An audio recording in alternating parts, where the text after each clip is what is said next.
Bem-vindos! Hoje, a nossa conversa mergulha em A Carteira, aquele romance da Francesca Giannone. Vamos usar o próprio livro para guiar a gente, tá? A gente viaja lá para Lisanello, cidadezinha no Salento, sul da Itália, em 1934. E é lá que a gente conhece a Ana. Ela vem do norte, bonita, culta, mas, assim, claramente deslocada. A forasteira, né?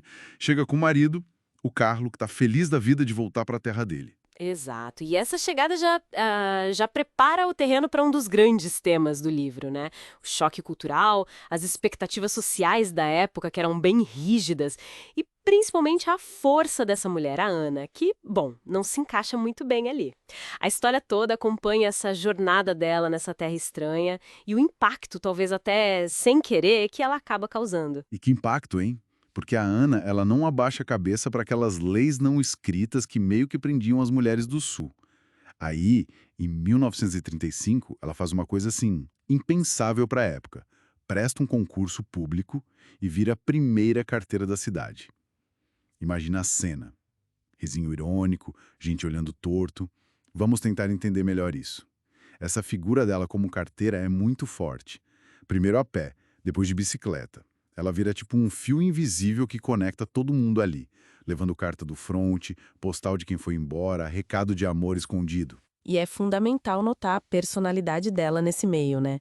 A gente está falando de uma mulher forte e independente, que lê Madame Bovary, Jane Eyre. Isso cria um contraste, assim, enorme com aquele ambiente mais conservador, né? Não é só ela ter um emprego diferente para uma mulher ali, é a cabeça dela que desafia tudo. E, claro, essa independência toda acaba colocando ela no meio de umas relações bem complicadas. Sim, com certeza. A começar pelo amor dela com o Carlo, né? Que parece ser o refúgio dela naquela realidade nova. Mas e a história com o cunhado, o Antônio?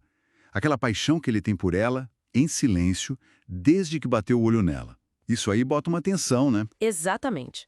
E essa tensão aparece de outro jeito na relação com a Ágata, que é a esposa do Antônio. Ali a gente vê o choque norte-sul na pele.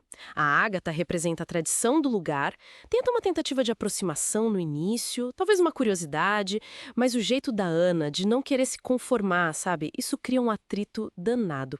O legal é como o livro usa essa relação para questionar os papéis diferentes que eram impostos para as mulheres. E essa recusa em se encaixar também abre umas portas inesperadas, né? Tipo a amizade com a Giovanna, uma mulher que não sabia ler nem escrever.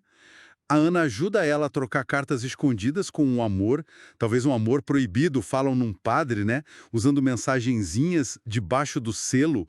O que isso diz sobre a confiança que a Ana inspirava e sobre o poder da palavra escrita, mesmo a mais escondidinha. Isso leva a gente direto para os temas que, assim, pulsam no livro. O contraste entre o norte, que já estava se modernizando, e aquele sul ainda super tradicional nos anos 30, 40, isso é mais que cenário, é quase um personagem. E a luta da Ana pela liberdade dela. Isso ecoa a luta de tantas mulheres contra a pressão social da época, que era esmagadora. E o tema da comunicação é muito central, né? A Ana, como carteira, acaba virando guardiã sem querer dos segredos da cidade. As cartas conectam, mostram coisas, mas também escondem outras, né? Isso se mistura com a complexidade dos laços de família, principalmente entre os irmãos Carlo e Antônio. Tem uma ligação forte ali, mas também tem segredo, tipo um rolo antigo do Carlo com uma tal de Carmela. E, claro, o sentimento do Antônio pela Ana. Sem dúvida. E a autora consegue criar a atmosfera de Lisanello de um jeito muito, muito bom. Não é só um lugar no mapa. A vida na praça, o falatório no mercado, as tradições, tipo o almoço de domingo na casa da Ágata, onde a tensão é quase que dá pra cortar com faca. Tudo isso dá vida pra comunidade. Até o negócio do Carlo, a vinícola Greco, vira parte dessa rede toda. Representa sonhos, mas também, quem sabe, futuros conflitos. E os detalhes sensoriais que a autora usa. O cheirinho do manjericão que a Ana planta para tentar se sentir um pouco em casa. O gosto do pesto que ela tenta ensinar a Ágata a fazer. O jardim de romãs que parece um respiro de esperança para ela. São esses pequenos detalhes que realmente colocam a gente lá, no mundo da Ana. Pois é.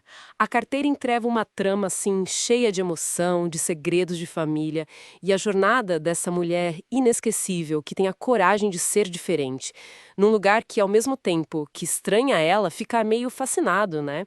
A gente vê como a palavra escrita, falada, a que não é dita, a que está escondida sob um selo, tem o poder de definir destinos. O livro explora o amor de várias formas, né?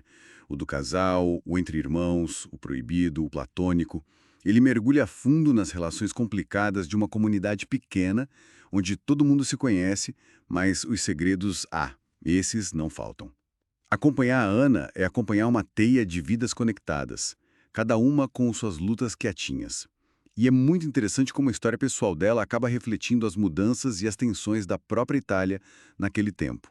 Fica então a pergunta, né? Aquela que só lendo o livro mesmo para tentar responder. Até que ponto uma pessoa sozinha consegue mesmo mudar uma comunidade inteira? Ou será que ela é inevitavelmente moldada por essa comunidade? E qual é o peso de verdade dos segredos que a gente carrega, escondidos tão bem quanto uma mensagem debaixo de um selo?